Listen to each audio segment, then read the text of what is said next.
Hello friends, welcome back to our channel. దేశంలోని తమిళనాడు రాష్ట్రంలో ఉన్న తిరువన్నామలై ఒక పుణ్యక్షేత్రం మరియు జిల్లా ప్రధాన కేంద్రం. అన్నామలై కొండ దిగువ ప్రాంతంలో ఉన్న అన్నామలయ్యర్ గుడి తిరువన్నామలైలోనే ఉంది. ఈ గుడి తమిళనాడులోని శైవ క్షేత్రాలలో ఒక గొప్ప క్షేత్రం. తిరువన్నామలైతో చాలా యోగులకు సిద్ధులకు సంబంధం ఉంది. 20వ శతాబ్దపు గురువులలో ఒకరైన రమణ మహర్షి కూడా అరుణాచల శిఖరం మీదే ఉండేవారు. అందుచేత తిరువన్నామలై ఇప్పుడు ప్రసిద్ధి చెందిన ఆధ్యాత్మిక క్షేత్రం. తెలుగువారు అరుణాచలంగా పిలిచే ఈ తిరువన్నామలై పేరు తరిస్తేనే ముక్తిని చేకూరుస్తుందంటారు.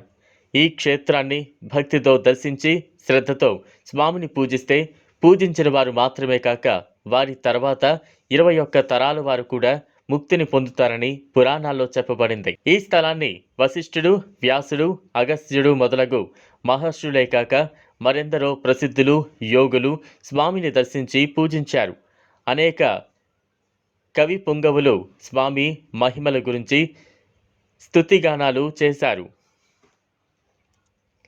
అరుణాచల పవిత్ర పర్వం 2669 అడుగుల ఎత్తులో ఉంది. భక్తులు ప్రదక్షిణ చేసే పర్వతాన్ని చుట్టుముట్టే రహదారి 14 కిలోమీటర్లు. పౌర్ణమి రోజులలో, పండుగ రోజులలో లక్షలాది మంది భక్తులు పర్వతాన్ని ప్రదక్షిణ చేసి అరుణాచల భగవానుని అనుగ్రహాన్ని పొందుతారు.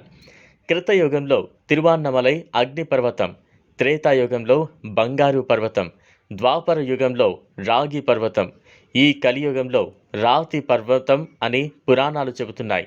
మన పవిత్ర సంప్రదాయంలో అరుణాచల కొండకు ఉన్నతమైన స్థానం ఉంది. మరియు తమిళ ఇతిహాసాల ప్రకారం ఇది హిమాలయాల కంటే చాలా పురాతనమైనది. కొండ చుట్టూ 8 లింగాలు, 8 నంది, 350 కంటే ఎక్కువ ట్యాంకులు మరియు అనేక మండపాలు ఉన్నాయి. 8 లింగాలు ఉన్నాయి. ఇంద్రలింగం, అగ్నిలింగం, ఈమలింగం, నైరుతిలింగం, వరుణలింగం, వాయులింగం, కుబేరలింగం, ఈశాన్యలింగం ఉన్నాయి. ఇంతటి మహిమాన్విత క్షేత్రమైన తిరువన్నామలైలో ఇటీవలే ఒక అద్భుతం జరిగింది. మనకు తెలిసిన విషయమేగా, పౌర్ణమి రోజుల్లో ఈ ఆలయానికి భక్తుల తాకిడి ఎక్కువగా ఉంటుంది. పౌర్ణమి రోజుల్లో ఇక్కడ ప్రత్యేకంగా పూజలు జరుపుతారు. ఇలాంటి ఒక పౌర్ణమి రోజున ఆకాశంలో ఎర్రగా ఆ శివుడి స్వరూపంలాగా అప్పుడే వెలిగించిన దీపాన్ని చూసి భక్తులంతా ఎంతో ఆహ్లాదంగా భక్తితో చూస్తూ ఉన్నారు.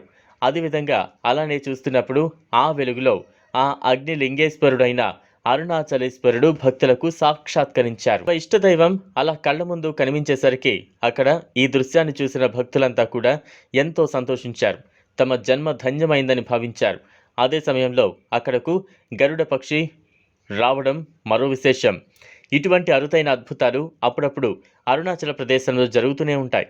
ఎందుకంటే ఇది భూలోక తపో నిలయంగా చెప్పుకుంటారు. ఇక్కడ ఎందరో మునులు, ఋషులు అదృశ్య రూపంలో తిరుగుతూ ఉంటారని అంటుంటారు. ఈ క్షేత్రానికి చాలా ప్రత్యేకత ఉంది కూడా. కాబట్టి మీరు కూడా ఇంతటి మహిమాన్విత క్షేత్రాన్ని జీవితంలో ఒక్కసారైనా దర్శించండి. మీ జీవితం ధన్యం చేసుకోండి. చూసారు కదా, ఇది వాళ్ళ వీడియో. ఈ వీడియో కనుక మీకు నచ్చినట్లయితే లైక్ చేయండి, షేర్ చేయండి, ఛానల్ను సబ్స్క్రైబ్ చేసుకోండి. Thanks for watching.